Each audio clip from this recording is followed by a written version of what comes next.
Rusty Quill presents the Magnus Archives.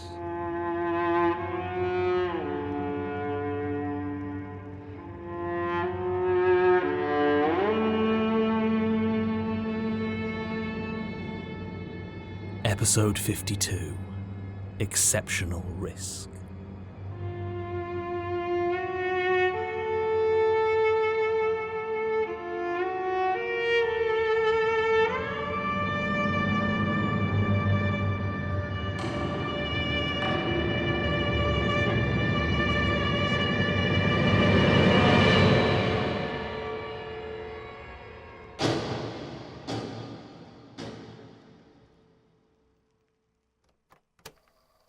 Statement of Phillip Brown regarding his time working at HMP Wakefield between 1990 and 2002. Original statement given April 9th, 2004. Audio recording by Jonathan Sims, Head Archivist of the Magnus Institute, London. Statement begins. How much do you know about the prison service? Not much, I'd bet. Maybe you've seen a few prison movies, think you know a bit about how it is in there. You've got to keep face and watch your back, right? After all, you never know who's got a shiv with your name on it. Well, for a start, you're probably thinking of American movies about American prisons, and I can't speak to that. Maybe it is non-stop gang warfare over there, but in my experience, the biggest danger in a prison is, and always will be, boredom. I say that like it's some glib observation, but we work hard to keep it as boring as possible. The first hint of violence among the inmates gets smacked down.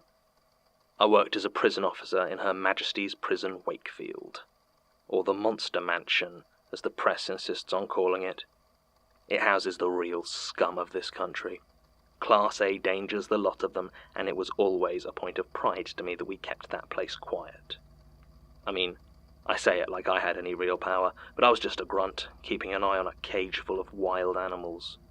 I won't even pretend I was proportional in my use of force. I mean, prison inspector would have been over that with me already, but the sort of things you have to have done to end up in Wakefield. Well, let's just say the suicide attempts far outnumbered the murder attempts, and I never lost any sleep over that fact, nor did any of the inmates. I made sure of that. After lock-up at 7 p.m. sharp, I made a point of keeping my wing dark and quiet. It helped that they were single cells, of course. No worries about conversation or violence between cellmates. But even then I was careful to make it very clear that drawing my attention after lights out was something they would regret. I'll admit, I was a real bastard when I worked there. Sometimes you need a bastard to keep an eye on the monsters. And back then, I really thought that the murderous filth we were looking after were the closest thing this world had to real monsters. I was wrong, of course. I'd been working there for almost 5 years when Robert Montauk came to us. Now don't get me wrong, we've had plenty of celebrity criminals pass through Wakefield over the years, but I can't say it didn't give me a slight chill to know that we were going to be keeping watch over the most prolific British serial killer of all time. I mean, he killed 40 people. That's a ridiculous number. I mean, maybe in America, where you have so many places to hide, but his nearest competition in this country barely reached half that. And he used to be a policeman. All told, you have the ingredients for a cocktail of posturing, unrest, and violence among certain quarters of the inmates. He wouldn't normally have gone to Wakefield, as his crimes had no sexual element to them, but we were the only ones that had space for a prisoner needing that level of security and scrutiny. He was a big guy. I wasn't expecting that, to be honest. Usually with that kind of prisoner, they've got a you'd never know to look at them sort of feeling, but Montauk looked like a killer. He must have been almost 6'6" and built like a barge. His dark hair was cropped close to his scalp, showing off a flat, angular face. Not to put too fine a point on it, but the man was terrifying. When he entered the rec room for the first time, I could almost hear the deflating egos as a dozen would-be hoodlums thought better of trying to make a reputation by standing up to Robert Montauk. Of course, there's always one. And in this case, it was Ivan Ilić, an aspiring Serbian gangster who decided to go after him, jumping him from the side. Me and the other warders had been waiting for something like this, but we were too slow to get there in time. Well, maybe we could have gone faster. But 40 murders. Sometimes you want to look at what you're up against. Illich was not a small man and nearly matched Montauk in height, if not in weight. But there was an energy to Montauk, a tightness, like a rubber band about to snap. Illich leapt forward with a shout and delivered a solid punch right into the other man's kidneys, but it was as though he'd hit the pressure pad on a bear trap. With terrifying speed, the hand snapped round, gripping the Serbian's right arm. There was a half moment of complete silence, as everyone seemed to be holding their breath, to see what Robert Montauk did next. He brought his hands around with a violent twist, cleanly dislocating his assailant's arm with a nasty pop, and replacing the silence with a scream and a string of Slavic curse words. At this point, me and the other screws broke it up. I got the unenviable task of taking the still cursing Ivan Illich down to get his arm treated. I didn't see Montauk again for some time. After that little incident, he was immediately transferred over to F Block, where he wasn't going to be a danger to anyone but himself. I'd occasionally hear rumors about him filtering through the other inmates, and there wasn't a spooky story in Wakefield that didn't have him at the center of it. Barely a week went by without some loudmouth nobody spreading word that he'd killed a guard, or escaped, or been found dead in his cell with his heart ripped out. It was never true, of course, not at that point. I think most of it came from Dave Harrington on F-Wing. He always loved to drop fake gossip on new inmates, and the old hands knew not to trust a word he said. It was 1998 when... Hello? Hey, I just wanted... Oh, hold on. Sorry, can't be too careful. Accidentally mentioned you on one of my earlier official recordings and had to go back over it. Oh, sure. I've got another tape for you. Fantastic. Here's the other one. Was there anything on it? Oh, very much so. A Russian circus that... Oh, but, nothing relevant to Gertrude's murder, if that's what you mean. It is what I mean. Right, sorry. Have you had a chance to listen to any of them yourself? Well, the precinct has exactly one tape player, and it exploded when I tried to put batteries in it. Oh. I've put in a requisition for a new one, but that's lost somewhere in the Met, and I haven't had a chance to chase it up, so no. Well, if you keep bringing them to me... It's better than nothing, yeah. Anyway, I thought you could try this one next. Alexandria?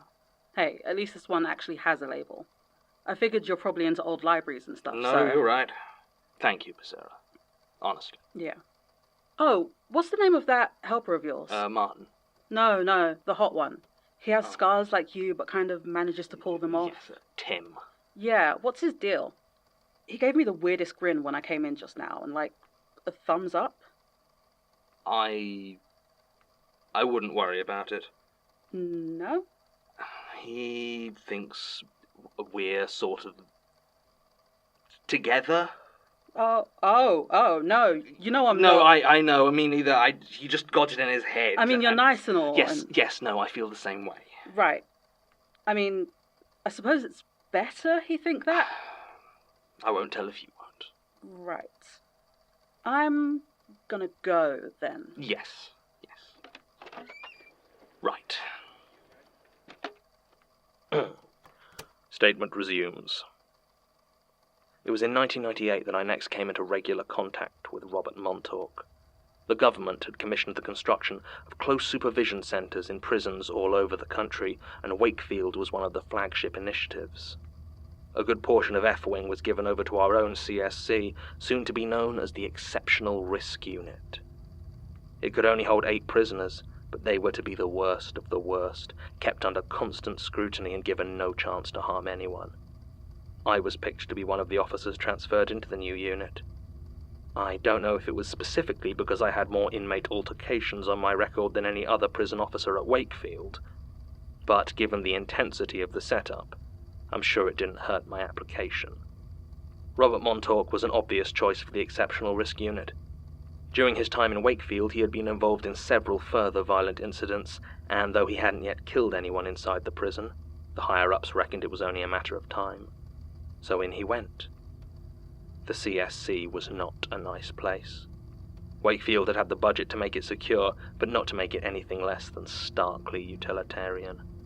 The individual cells were cramped and claustrophobic, with almost no natural light filtering in from the outside. Oh, they still got their exercise, but it was in bare metal cages. We kept them separated from each other almost as much as we kept them from the rest of the prison. You must never underestimate how violent and desperate a trapped animal can become. We were cruel to them. I'm not ashamed of that. If I were to tell you all the crimes of those monsters we kept in the ERU, you'd probably lose your lunch before I was halfway through the list. Keeping them beat down was the only way to make sure they behaved. And besides, atonement is important. I'll admit, though, I always had a soft spot for Robert Montauk. He never gave us any trouble. Away from the other prisoners, he seemed docile, almost eerily so sometimes. Also, and it's a small thing, but he never denied his crimes. Wakefield is one of those prisons where everyone is innocent, and it gets so dull to hear their whining protestations day after day. Anyone who fully owned their crimes always went up in my estimation. I mean, we still beat him down on occasion, but not as bad as the others. After a year or two, I kind of started to forget who he was, you know? The mystique of being Britain's most successful serial killer just didn't hold up. When you have someone in your power like that, you forget any respect you might have had for them. And he never gave us any trouble.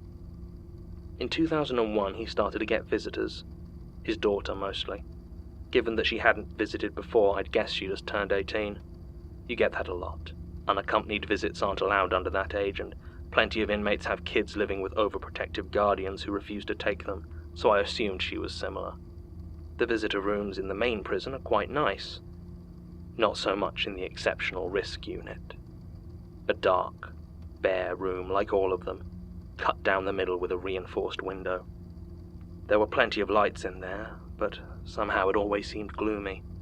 I was on observation for a few of their father-daughter visits. She would talk about her life like her dad wasn't a murderer. He would lie about how it wasn't too bad in the prison. It was all very touching, I'm sure. Aside from his daughter, there was only one other time that he had a visitor.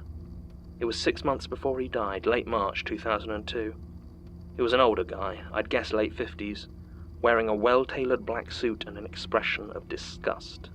When I brought Montauk in, his face fell, and he went very pale.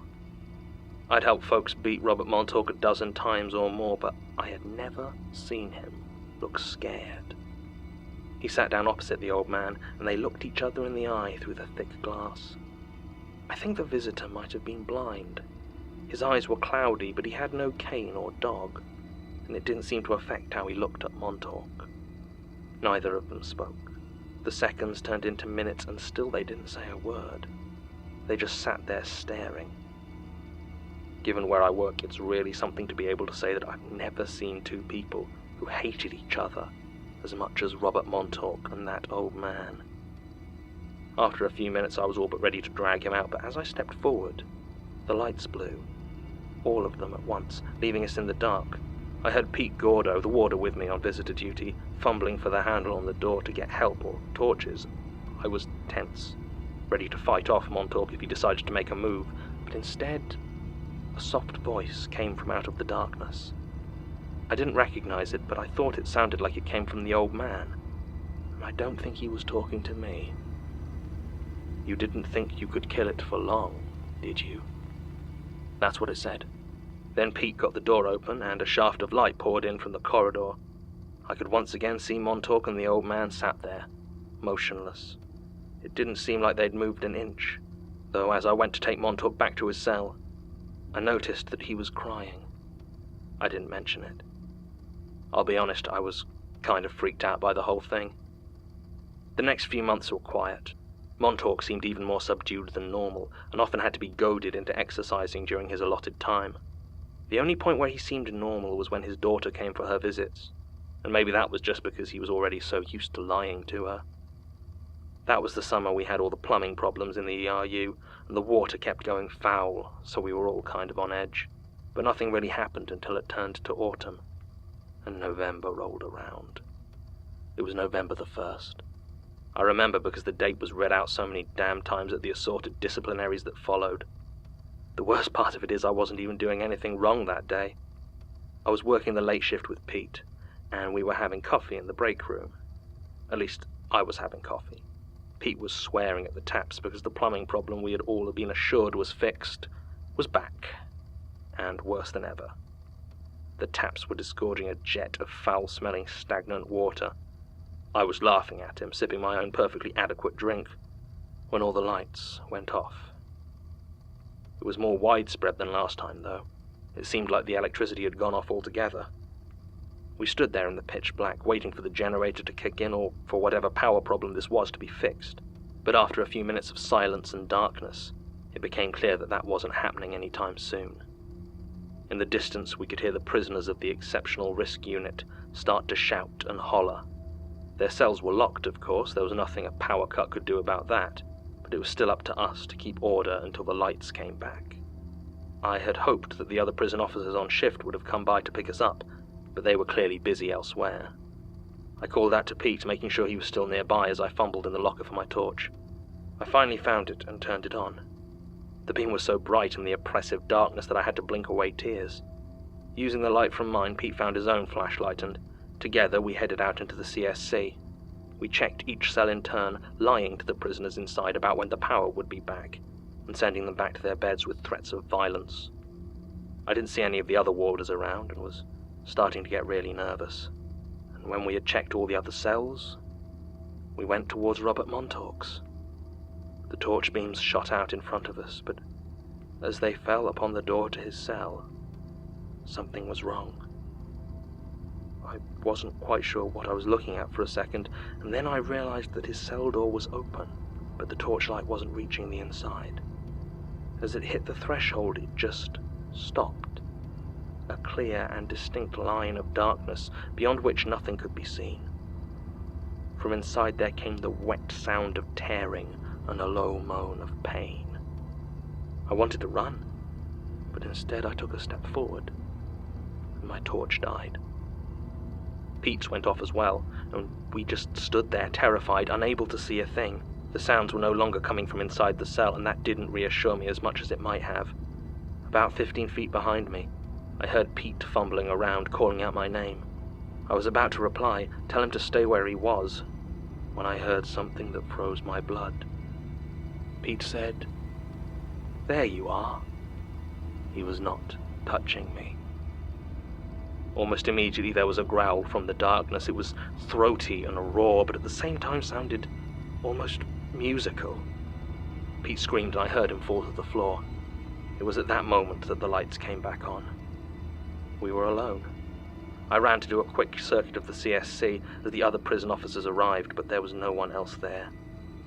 Apparently there'd been some problems with the doors, and they hadn't been able to get to the main ERU cells. Pete was still on the ground when I returned, though he seemed physically unharmed. It was one of the other warders that found what was left of Robert Montauk. I took the fall for it. They didn't try to make out like I had killed him, just that it had happened on my watch and due to my negligence. They'd been trying to push me out ever since the prison inspectorate had written the CSC up for excessive use of force the year before. They really threw the book at me. Gross incompetence. It's a bitter phrase to say out loud. What was I supposed to tell them? A monster made of darkness murdered him? Pete was no help. He handed in his notice 2 hours after the lights came back on. I didn't even get a chance to speak to him, ask what had happened. He was just gone. I don't really have anything more to say about it. It was a clearly paranormal incident that led to the end of my career, and it's not fair. Statement ends. Prison records are very hard to acquire for the close supervision centers. Due to the small number of inmates held there, most information could be considered identifying, so the prison service tends to hide behind data protection laws when asked about them. Beyond that, many of the prison records from before the mid-2000s have still not been digitized, making follow-up on this hard. Tim hit something of a dead end trying to look up Peter Gordo, though Sasha did manage to track down the 2002 visitor logs for the whole of Wakefield Prison. It took some searching, but I managed to find what I believe to be the entry for the visit from Mr. Brown's mysterious old man. The name given is Maxwell Rayner. Martin hasn't had much luck tracking down Mr. Brown himself. According to Caroline Brodie, his ex-wife, she left him in 2004 after his dismissal from the prison service pushed him further into alcoholism and he became abusive. She says she got a single letter from him in 2009 asking for reconciliation. but she never replied. Martin says the letter was postmarked from Waterford in Ireland, but he's been unable to track Mr. Brown any further. So what is this thing that seems to have stalked Robert Montauk through so much of his life?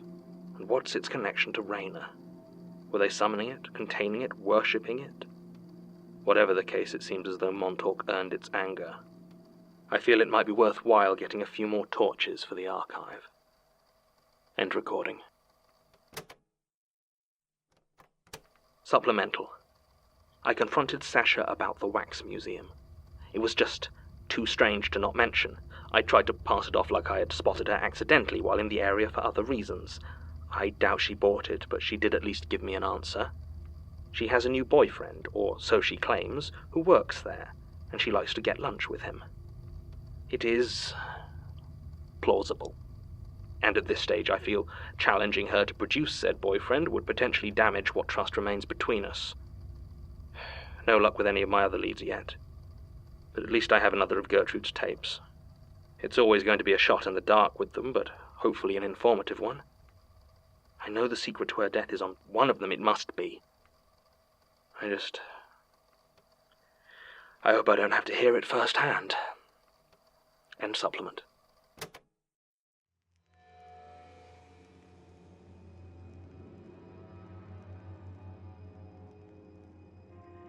The Magnus Archives is a podcast distributed by rustyquill.com and licensed under a Creative Commons Attribution Non-Commercial Share-alike 4.0 international license. Today's episode was written and performed by Jonathan Sims, produced by Alexander J. Newall and Mike LeBeau, and directed by Alexander J. Newall. To subscribe, view associated material, and make donations, visit rustyquill.com. Rate and review us on iTunes, tweet us at TheRustyQuill, visit us on Facebook or email us at mail@rustyquill.com. Join our community on the forums via the website or on Reddit at r/TheMagnusArchives. Thanks for listening.